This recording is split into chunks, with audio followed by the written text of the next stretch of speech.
Did your physician discover that you have an increase of creatinine in your blood or protein in your urine? Is the pressure increased or urea and potassium accumulated in your blood? Do you have edema or pulmonary edema and shortness of breath maybe? It could be that you suffer from chronic kidney disease. Further symptoms that we would be looking at in such disease are iron deficiency anemia and sexual dysfunction. In men, we expect to see a reduced sex drive and difficulty obtaining an erection. This condition is called the erectile dysfunction. Women can have painful menstruation, or they simply wouldn't enjoy sex as they used to. Another interesting indicator about the kidney function is the urine. But this is where the confusion starts.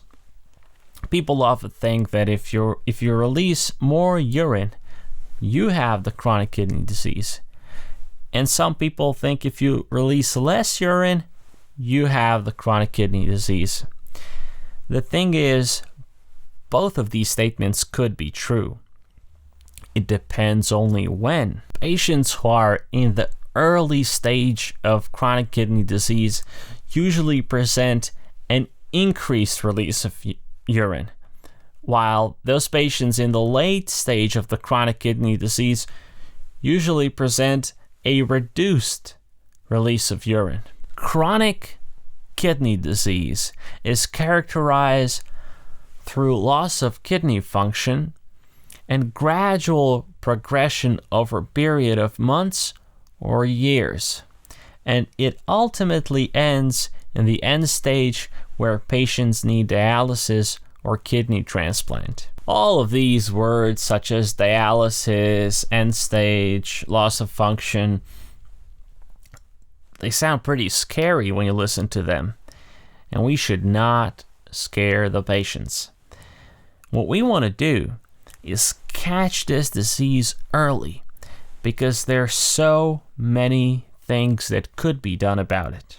That is the tricky part. What we could do is inspect the skin of the patient. We expect to see an itching skin with hyperpigmentation. Furthermore, these patients could have edema and a very distinctive smell of their body. But none of this really helps us diagnose this disease really early. To diagnose the disease at the early stage, we have to go deeper and understand what's going on in the kidney, and also understand which lab tests could be performed to diagnose it. You see, this is the nephron. It is the smallest functional unit of the kidney. Now, the blood gets filtered in the glomerulus.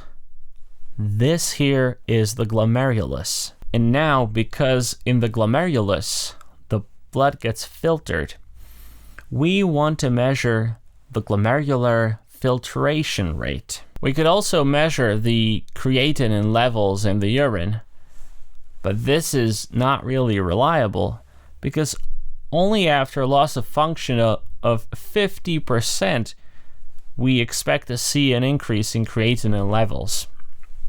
That's why glomerular filtration rate is a better method. So the glomerular filtration rate is basically the volume of the fluid that gets filtered from the glomeruli per unit time.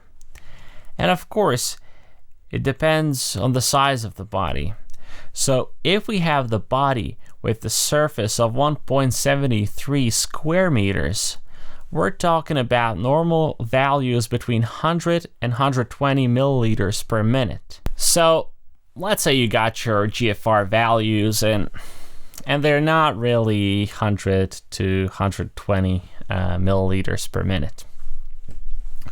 Don't get too scared, because normally after the age of 30, we expect to see a drop of 10 milliliters per minute each decade. But what if, even after the adjustment for the age, the GFR values are still not normal, and we diagnose a patient with a chronic kidney disease? What are the options, and how can we actually treat it? Well, we have to look at what has caused the chronic kidney disease in the first place. And if we can identify such an underlying cause, we have to treat it as soon as possible. So there are normally 3 things that we can identify that most commonly cause the chronic kidney disease. Those are the glomerulonephritis, diabetes, and hypertension. Furthermore, patients should stop using non-steroidal anti-inflammatory drugs. These drugs actually block the synthesis of prostaglandin. And prostaglandin is a substance that makes sure that our blood vessels are dilated enough for a proper blood supply.